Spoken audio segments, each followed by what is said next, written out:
عزیز دوستو، دوپہر بخیر، السلام علیکم۔ امید ہے اللہ تعالیٰ کی فضل و کرم اور عنایات سے خوب محظوظ ہو رہے ہیں۔ پاکستان کے قومی المیوں میں ایک بہت بڑا قومی المیہ یہ ہے کہ 75 سالوں میں حکمران طبقے نے، مقتدرہ قوتوں نے ہمارے قومی ٹارگٹس کا تعین نہیں کیا،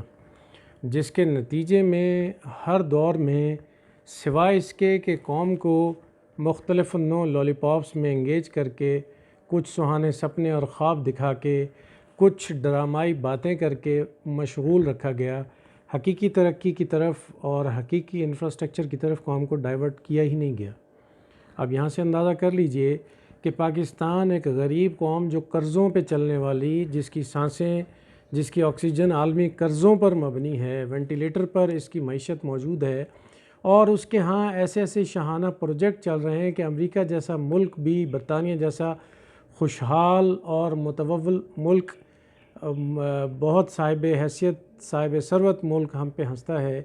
کہ ہم سالانہ ہزاروں ارب روپیہ پانی کی طرح ضائع کرتے ہیں بے نظیر انکم سپورٹ پروگرام کے تحت، احساس کفالت پروگرام کے تحت اور شریفوں کے نام نہاد پروگرام کے تحت، جس کے نتیجے میں قوم کے اندر بھوکے ننگے، بیکاری، غریب اور منگتے پیدا کیے جا رہے ہیں۔ یہی ہزاروں ارب روپیہ جو سالانہ ہم خرچ کر رہے ہیں بھوکے ننگے، محض اس لیے خرچ کر رہے ہیں کہ یہ لوگ آپ کے ووٹر کے طور پر آپ کے ساتھ انٹیکٹ رہیں، بطور ووٹر یہ آپ کے ساتھ جڑے رہیں۔ بے نظیر انکم سپورٹ پروگرام بنیادی طور پر قوم کی خوشحالی کے لیے نہیں ہے، یہ بنیادی طور پر اپنے ووٹر کو پکا کرنے کے لیے ہے۔ احساس کفالت پروگرام اپنے ووٹر کو پکا کرنے کے لیے ہے۔ شریفوں کے یہ جتنے لیپ ٹاپ دے کے قوم کا بیڑا غرق کرتے رہے معاشی طور پر، یا ان کے کفالت پروگرام، یہ بنیادی طور پر ووٹر کو رشوت دی جاتی ہے۔ وہ رشوت جو الیکشن کے دنوں میں کھلے پیسے کی شکل میں، لیکوڈ منی کی شکل میں ووٹرز کو دی جاتی ہے، وہ عدالتوں کی اور محتسب اداروں کی نظر میں کہیں نہ کہیں سے آ جاتی ہے۔ لیکن یہ ایک ایسا لیگل چینل ہے کہ آئین کی مدد سے آئینی رشوت دی جائے تاکہ یہ ووٹر آپ کا انٹیکٹ رہے۔ اس لیے آپ دیکھ لیجئے بھٹو آج بھی زندہ ہے، شریف آج بھی زندہ ہے، اور بہت سارے آج بھی زندہ ہیں، قوم کو کچھ بھی نہیں دے رہے۔ یعنی ایسی قوم جو خالصتاً اپنی پروڈکٹیوٹی رکھتی نہیں ہے، جو خالصتاً عالمی مہنگے قرضوں کے نتیجے میں چل رہی ہے، معیشت وینٹیلیٹر پر ہے، اور اس کے ہاں عیاشی کے اتنے بڑے پروگرام جو کہ امریکہ میں نہیں ہے، دنیا کا خوشحال ترین ملک، جو کہ چائنا میں نہیں ہے، دنیا کے اکنامک پاور، جو کہ ہندوستان میں نہیں ہے، دنیا کی 5ویں بڑی معیشت، جو کہ فرانس میں نہیں ہے، لیکن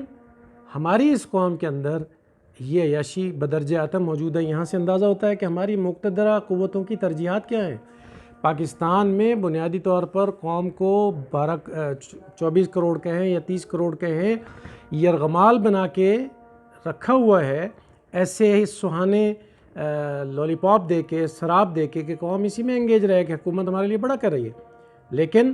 75 سالوں میں جو ترقی کے انڈیکیٹرز ہوتے ہیں، اکانومی کی خوشحالی کے انڈیکیٹرز ہوتے ہیں، پیرامیٹرز ہوتے ہیں، ان کا اگر آپ موازنہ، کہیں دنیا میں دور جانے کی ضرورت نہیں ہے، اپنے پڑوسیوں کے ساتھ، ہندوستان، ایران اور چین، یہ دنیا کے 3 خوشحال ممالک اور آپ کے متصل پڑوسی اور صدیوں سے آپ کے پڑوسی، ان کی ترقی کے پیرامیٹرز دیکھ لیجئے کہ چائنا کے ہاں اس قدر زیادہ ترقی ہے کہ 2040 تک انہوں نے دنیا کی شپ انڈسٹری کے شپس بک کر رکھے ہیں کہ ہمارا سامان دنیا کی منڈیوں میں جائے گا۔ شپس موجود نہیں مارکیٹ میں، بڑی بڑی دنیا کی جہاز راں کمپنیاں آج سر جوڑ کر بیٹھی ہیں کہ ہمیں نئے جہاز بنا کر، نئے فلیٹس بنا کر سمندروں میں چھوڑنے ہوں گے، کیونکہ کارگو کی ڈیمانڈ اس قدر دنیا میں بڑھ رہی ہے۔ یہ ہے منہ بولتا ہوا ایک دیو ہیکل ترقی کا نمونہ جو چین کے پاس موجود ہے۔ ایران ہمارا پڑوسی ہے، اس کے ہاں ترقی کا انفراسٹرکچر یہ حال ہے، اپنی کاریں، اپنے موبائلز، اپنی ڈیجیٹل ایکسیسریز ایران اپنے خود بنا رہا ہے، اور قوم کو خود کفالت کی طرف، خوشحالی کی طرف ڈائیورٹ کیے چلا جا رہا ہے۔ زراعت میں ایران کے بارے میں آپ عالمی تبصرے پڑھیں، کوئی چیزیں دنیا سے وہ نہیں منگواتے، اس قدر کفیل ہو چکے ہیں۔ آپ اپنی زرعی اجناس کی میکسیمم چیزیں دنیا سے منگوا رہے ہیں۔ پھر حکومت سے مختلف باشعور ہوش مند طبقات جب سوال کرتے ہیں کہ آپ نے آج تک قوم کو بھوکا ننگا، غریب، مفلوک الحال، پسماندہ رکھا، ہسپتالوں میں دوا نہیں ملتی، ہسپتالوں میں ڈاکٹر نہیں ہے، عدالتوں میں انصاف نہیں ہے، تعلیمی اداروں میں تعلیم کا انفراسٹرکچر مضبوط نہیں تو حکومت ایک ڈھکونسلا دے گی، ایک ڈیٹرنس کے ساتھ گھسا پھٹا بیانیہ دے گی کہ ہماری عوام ٹیکس نہیں دیتی۔ یہ ایک گھسا پٹا پاکستان میں ایک ایسا جو ہے وہ ٹیبو ہے کہ ہماری جو عوام ہے وہ ٹیکس نہیں، تو اگر عوام ٹیکس نہیں دیتی تو 2023 کا حکومت کا جو ٹیکس کلیکشن کا ٹارگٹ ہے وہ 9,400 ارب روپیہ ہے، یعنی 94 کھرب روپیہ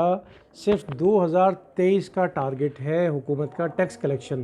وہ ٹیکس کلیکشن کیسے ہوتی ہے کہ جتنے بھی آپ کموڈیٹیز خرید رہے ہیں، جتنے بھی کمیونیکیشن یوز کر رہے ہیں، روزمرہ کی صبح سے لے کر رات تک جتنی اشیاء خوردنوش، اشیاء ضرورت، اپنے مختلف یوٹیلیٹی بلز، اپنی ضروریات کے زندگی کی چیزیں، ہر چیز پر آپ سے سیلز ٹیکس لیا جا رہا ہے اور گورنمنٹ اکٹھا کر رہی ہے۔ اور گورنمنٹ کا 2023 کا ٹارگٹ جو ہے 9,400 ارب روپیہ ٹیکس ہے، 94 کھرب روپیہ ٹیکس ہے، عوام ٹیکس نہیں دیتی۔ سوچنے کی بات یہ ہے، یعنی آپ کا کھربوں روپوں کا ٹیکس سالانہ اکٹھا ہو رہا ہے، پاکستان کی ضروریات سے بڑھ کر یہ ٹیکس کلیکشن ہے۔ ابھی جو بڑے مگرمچھ ہیں پاکستان میں، جو صاحب ثروت اشرافیہ کلاس ہے، جن کے پاس بہت بڑے بڑے بزنس ہیں پاکستان میں، ان کے لیے تو بلو آئیڈ ہیں، وہ بلو آئیڈ لوگ ہیں عدالتوں کی طرف سے اور ایف بی آر کی طرف سے، ان کو بڑے نور نظر سمجھتے ہوئے ان سے ٹیکس وصول نہیں کیا جاتا بہت ساروں سے۔ اور اگر وہ ٹیکس شامل کر لیا جائے تو آپ اندازہ کر لیجئے کہ پاکستان کو تو آئی ایم ایف یا ورلڈ بینک یا کسی بھی عالمی مانیٹری ایجنسی کے پاس جانے کی ضرورت ہی نہیں ہے۔ تو اس قدر ٹیکس، یعنی دنیا کے ٹیکس دہندہ ملکوں میں پاکستان کا 6واں نمبر ہے، یعنی اس قدر ٹیکس کی بھرمار ہے۔ آپ کا پڑوسی ہندوستان ہے، آپ سے کم ٹیکس کلیکشن ہے وہاں۔ آپ کا پڑوسی چائنا جو ایک فلاحی ریاست ہے، وہاں ٹیکس کلیکشن کی ریشو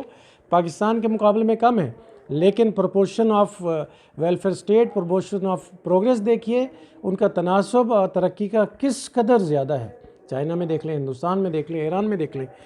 تو کیا ہے، ہماری حکومت، ہماری مقتدرہ جو قابل حیثیت ہیں پاکستان میں، جن کے پاس اقتدار ہے، ان کے عللے تلے اور ان کے عیاشیاں جو ہیں پاکستان میں بنیادی طور پر، یہ سارے کا سارا سرمایہ، یہ ریونیو سانپ کی طرح، ازدہے کی طرح ہڑپ کرتی جا رہی۔ پاکستان کی عدلیہ اور پاکستان کی فوجی بیوروکریسی دنیا میں 3 بڑی ٹاپ رینکنگ میں، جن کی سب سے زیادہ تنخواہیں ہیں۔ آپ ذرا اندازہ کر لیجئے کہ آپ کی عدلیہ جو انصاف میں 127ویں نمبر پہ ہے، اور آپ کی فوج جس نے آج تک کوئی دنیا میں جنگ نہیں لڑی، ان کی تنخواہیں، ان کے افسران کی تنخواہیں دنیا میں 30ویں نمبر پر ہیں۔ اس قدر زیادہ مراعات ہیں۔ اور تنخواہوں سے ہٹ کر آپ دیکھیں کہ جب یہ ججز اور یہ جرنیل ریٹائر ہوتے ہیں تو کتنی بڑی دولت زمینوں کی مد میں اور بہت سارے مراعات کی مد میں ان کو مل جاتی ہے۔ ہم دنیا میں کیا گل کھلا رہے ہیں؟ سوچنے کی بات ہے۔ کیا ہم امریکی فوج ہیں جو پوری دنیا میں امریکی فلیٹ لے کر دنیا میں قبضے کے لیے نکلتے ہیں، یا چین کی فوج ہیں جس کے دنیا میں بہت بڑے بڑے عزائم ہیں، جیو اسٹریٹجک ٹارگٹس ہیں جو انہوں نے اچیو کرنے ہیں، تو فوج کو اتنا زیادہ انہوں نے مراد میں رکھا ہوا؟ قطعی ایسا نہیں ہے۔ اور پھر ہماری حکومت، صرف حکومت پاکستان اور اس کے ذیلی ادارے 1 ارب روپے کی سالانہ بجلی کھا جاتے ہیں۔ آپ ذرا اندازہ کر لیجیے، 1 ارب روپے کی ماہانہ، معذرت کے ساتھ سالانہ نہیں، ماہانہ بجلی، یعنی اس قدر ہم عیاشیوں میں یہ قوم، اس کے افسران اور یہ سارا 70 ارب روپے کا خوشی خوشی، ہنسی خوشی آپ کا پی آئی اے 1 سال کا ٹیکہ لگا جاتا ہے پاکستانی معیشت اور ریونیو کو، 16 کروڑ روپے یومیہ بنتا ہے، اور کسی کو فکر نہیں، کسی کو فکر نہیں، کسی کے سر میں جوں نہیں رینگ رہی کہ پی آئی اے ایک 3rd کلاس دنیا میں انٹرنیشنل ایئر لائن ہے، جس پہ ہم نے سفر بھی کیا ہے۔ باقی دنیا کی ایئر لائن کمپنیز کے ساتھ موازنہ کریں، ایک 3rd کلاس قسم کی ایک ایئر لائن کمپنی ہے، وہ 16 ارب روپے، 16 کروڑ روپے یومیہ، 70 ارب روپیہ سال کا آپ کو ٹیکہ لگا جاتے ہیں، کوئی پوچھنے والا نہیں۔ سٹیل مل آپ کا 8 کروڑ سے زیادہ ماہانہ آپ کے اوپر جو ہے وہ بوجھ ہے، کوئی پوچھنے والا، کسی کے سر پہ جونگ نہیں رینگ رہی۔ اسی طرح پاکستان کا ریلوے کا جو آپ دیکھ لیجئے بری حالت ہے، ریلوے سال کا 12 ارب روپیہ آپ کو ٹیکہ لگا لیتا ہے، نقصان کر لیتا ہے، کوئی فکر ہی نہیں کر رہا۔ ان کو صرف فکر ہے کہ بے نظیر انکم سپورٹ پروگرام، احساس کفالت پروگرام، شریفوں کے پروگرام یہ قوم کو دیے جائیں، سبسڈی دیتے رہیں تاکہ ہمارا ووٹر پکا رہے اور ہمیں یہ الیکشن جتوا کر اقتدار میں لے آئے، اور پھر ہم ککس بیکس کے ذریعے سے اور بہت ساری عالمی رشوتوں کے ذریعے سے اپنے محلات، اپنے بنگلے، اپنے جزیرے، اپنی ترقیاں، اپنی خوشحالیاں پوری کرتے جائیں، عوام پاکستان کی بھاڑ میں جائے۔ اس لیے ہماری حکومتوں کا کبھی کوئی قومی ٹارگٹ نہیں رہا، صرف قوم کو انگیج رکھنا مختلف ہیجانات میں، مختلف ایڈونچرز میں، مختلف سیاسی ہتھ کنڈوں میں، اور قوم لگی ہوئی ہے۔ اس لیے غور و فکر کریں کہ پاکستان کا ہوش مند طبقہ اگر سویا رہے گا، ان کو جھنجھوڑے گا نہیں، ہماری کمائی ہوئی دولت پر، جسے یہ کہتے ہیں کہ عوام ٹیکس نہیں دیتی، اور عوام 9400 ارب روپیہ 2023 میں ٹیکس دینے جا رہی ہے، تو ذرا سوچیں کہ عوام کی اتنی دولت کو اتنے بے دریغ طریقے سے، اتنے بے دردی سے، اتنے رتھلیسلی یہ برباد کیے چلے جا رہے ہیں، اور ان سے کوئی پوچھنے والا نہیں۔ اللہ تعالیٰ آپ کا حامی و ناصر۔